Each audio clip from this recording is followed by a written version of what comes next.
नमस्कार। आज की इस वीडियो में, इस कहानी में एक ऐसा केस, एक ऐसी कहानी, एक ऐसा किस्सा जिसने एक परिवार को अपने परिवार से मिला दिया। टेक्निकल भाषा में जो चाहत थी वो यही थी, और जो अफसर थे यानी कि जो कर्मी थे यानी कि जो मेरे क्लाइंट थे, उनका कहना ये था कि उनको कुछ समस्याएं आ रही हैं अपने जॉब से संबंधित। इसकी पूरी चर्चा हम डिटेल में करेंगे, क्या जॉब थी, क्या समस्या थी, और उनका कोर्ट केस चल रहा था। वो जीतना चाहते थे और किसी कारणवश उनको फंसाया गया था। पूरी भूमिका तो यही है। हुआ यूं कि ये मेरे पास किसी रेफरेंस से कॉल आता है कि हम फलानी फलानी पोस्ट पर, बहुत अच्छी पोस्ट पर विराजमान हैं, बहुत अच्छे तरीके से काम कर रहे हैं, घर से दूर हैं, और हम चाहते हैं कि हमें आपकी मदद मिले। जॉब में करीबन कुछ 7-8 साल रह गए हैं, उसके बाद मेरी जॉब पूरी हो जाएगी और आप मुझसे आकर मिलो। और ये केस चलते हुए भी 3 से 4 साल हो चुके हैं। मैं और मेरी टीम उनके घर पे पहुंचे, हमने बातचीत करी। बहुत अच्छे बड़े लेवल के अफसर थे, हर तरीके के तौर तरीके, केस, कानूनन तरीके से वो भारत में लड़ तो रहे ही थे, और हर तरीके की पुरजोर मात्रा में कोशिश कर रहे थे कि वो इस केस को जीत जाएं। हुआ यूं कि उन्होंने जब से अपनी बात शुरू करी, कहते पंकज जी देखो, हुआ ऐसा है कि मैंने कुछ गलत नहीं किया, बहुत ही ईमानदारी से चलता रहा। अक्सर सारे लोग ऐसा बोलते हैं, उन्होंने भी ऐसा ही कहा। लेकिन फिर भी ना, मेरे पास कोई पैसा भी नहीं है, कोई मुझे ये प्रूफ करना चाहे कि मैं गलत हूं, ये हूं। आपसी पॉलिटिक्स पॉलिटिक्स में या सरकारों के फेरबदल में दिल्ली के अंदर मेरे साथ कुछ ऐसा हो गया कि मुझे यहां से दूर भेज दिया गया।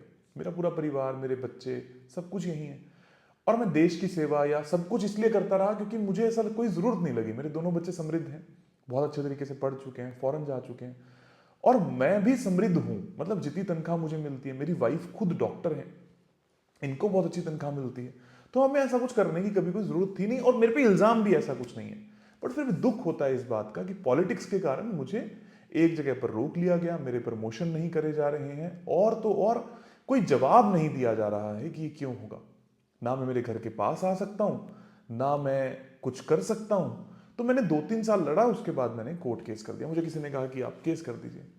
अब दिक्कत तो ये है कि आप जानते ही हैं कि ये जो कोर्ट केस हो जाते हैं, इसमें बहुत सारी तकलीफें आन पड़ती हैं, बहुत सारे दाग लगने लगते हैं, एक दूसरे पर लांछन लगने लगते हैं। और दूसरी बात, मैं लड़ किससे रहा हूं? सरकार से। सरकार से लड़के क्या मिलेगा? सामने तो कोई पक्ष है ही नहीं। अगर मैं जीत भी गया तो उसमें टाइम बहुत लग जाएगा, और मुझे उम्मीद थी कि बहुत जल्दी ये हो जाएगा। बस ही कुछ जीवन रह गया, 5-7 साल की जो जॉब रह गई है, ये अच्छे प्रमोशन के साथ में मैं चाहता था कि मुझे यहाँ से विदाई मिले। इतनी देर में जो उनकी वाइफ थी, उन्होंने मुझे बोलना शुरू किया, देखो भाई साहब, इस चक्कर में बच्चे भी इंडिया आने से पीछे हो चुके हैं। हालांकि हम कभी नहीं कहते कि इसमें पूरा भारत, पूरी सरकार सब गलत है। कई बार कोई माहौल ऐसा बन जाता है और अब डर लगने लगता है कि कुछ गलत ना हो जाए। और बुढ़ापे में आके कौन चाहता है कि अपने बच्चों से, अपने परिवार से कोई दूर रहे? अब इनकी भी तबीयत उतनी अच्छी नहीं रहती, टेंशन में रहते हैं, तनाव में रहते हैं, अपनी इमेज के चलते बहुत कुछ करना चाहते हैं, लेकिन ईमानदार हैं, ये मैं जानती हूँ बहुत अच्छे तरीके से। मैंने कहा देखो, मुझे तो इस बात से कोई फर्क नहीं पड़ेगा कि ये क्या है, क्या मैं टेक्निकली इसको सॉल्व करने लायक हूं। मेरा पहला प्रश्न ये था। ऐसा तो नहीं है कि मैं कोई बढ़ा चढ़ाकर बातें कर दूं कि मैं सब कुछ सॉल्व करवा दूंगा, ये कर दूंगा, लेकिन वो प्रैक्टिकली इम्पॉसिबल हो। प्रैक्टिकली इम्पॉसिबल का मतलब समझा देता हूं कि गवर्नमेंट ने ऐसा कोई कागज साइन कर दिया है जिसको अब चेंज नहीं किया जा सकता, या आपकी जॉब का कार्यकाल पूरा हो चुका है, या कोई भी ऐसा प्रैक्टिकल रीजन जिसके कारण आप साइड जा चुके हो। उन्होंने कहा जी कोई प्रैक्टिकल रीजन नहीं है, इंटरनल पॉलिटिक्स थी, उसमें 5-6 लोगों के साथ में ऐसा हुआ, हमारे बॉस के साथ में कुछ हुआ तो सबके साथ कर दिया, हमें लाकर एक ऑफिस में बिठा दिया गया है, हम यहां हैं, बाकी सब लोग कहीं और हैं, इसलिए वो नहीं कर रहे हैं। अब जो सामने वाला अफसर है जिसको साइन करने हैं ट्रांसफर के या प्रमोशन के, वो डरता है, इसलिए उनके खिलाफ हमने केस कर दिया है। उनके नहीं, मतलब डिपार्टमेंट के खिलाफ केस कर दिया है। और कोई दुश्मनी नहीं है, किसी से कोई समस्या नहीं है, लेकिन कभी भी ऐसे मामलों में कोई साइन करने से डरता है। तो मैंने कहा जी अगर वास्तु मैंने कर भी दिया और फिर भी सामने वाला डरता रहा तो क्या होगा? कहते एक तो मुझे उम्मीद है कि वास्तु से शायद कुछ हो सकता है, मैंने आपके बारे में सुना है। दूसरा ये कि सामने वाला हर केस में नहीं डरता। हम 5 लोग थे जिसमें से 2 लोगों का ऑलरेडी बहाली हो चुकी है, वो निकल चुके हैं, क्योंकि सब पाक साफ हैं। जितने भी डिपार्टमेंट आए हैं उन्होंने क्लीन चिट दे दिया है। फिर भी किसी ना किसी कारणवश हम फंसे हुए हैं। मैं तो भाई साहब आपको सिर्फ इतनी सी बात कहूंगा कि आप अपने लेवल का काम यानी कि वास्तु कर दीजिए। मैंने कहा ठीक है जी, मैं पूरा कोशिश करता हूं, लेकिन इस केस में वास्तु किसका होगा? ये घर जिसमें आप आना चाहते हो इसका भी, और जिस घर में रहते हो उसका भी। अब उन्होंने कहा कि मैं उसका क्यों करवाऊं, वो तो मेरा क्वार्टर है। मैंने कहा नहीं जी, हम यहां पर क्यों क्या की बात नहीं करते। जिस भी घर में 21 दिन से ज्यादा रहे उसका वास्तु आपको करवाना पड़ेगा। मैं उसका वास्तु करूंगा।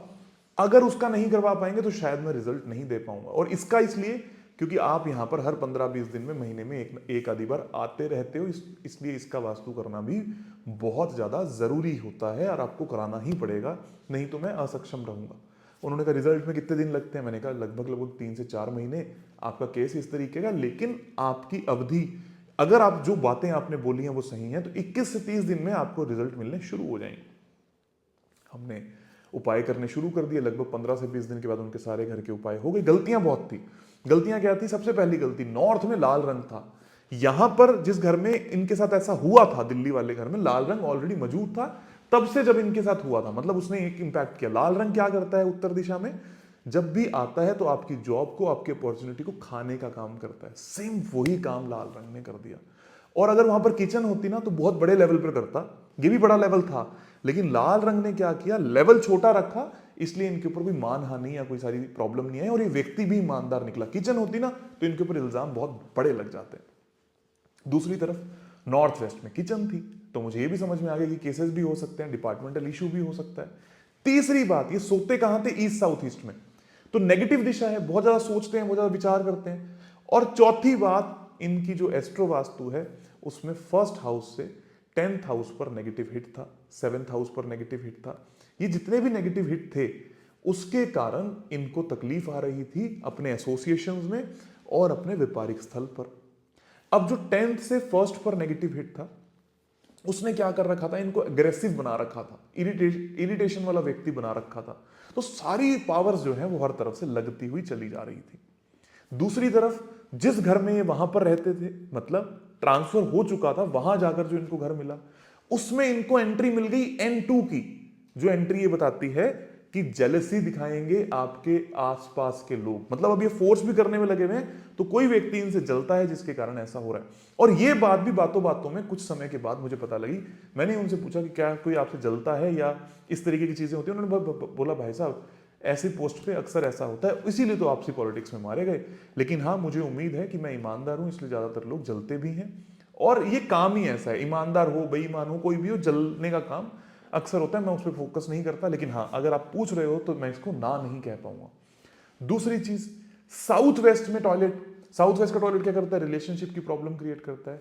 तीसरी चीज, ये व्यक्ति उस घर में जाकर साउथ साउथ वेस्ट में सो रहे थे।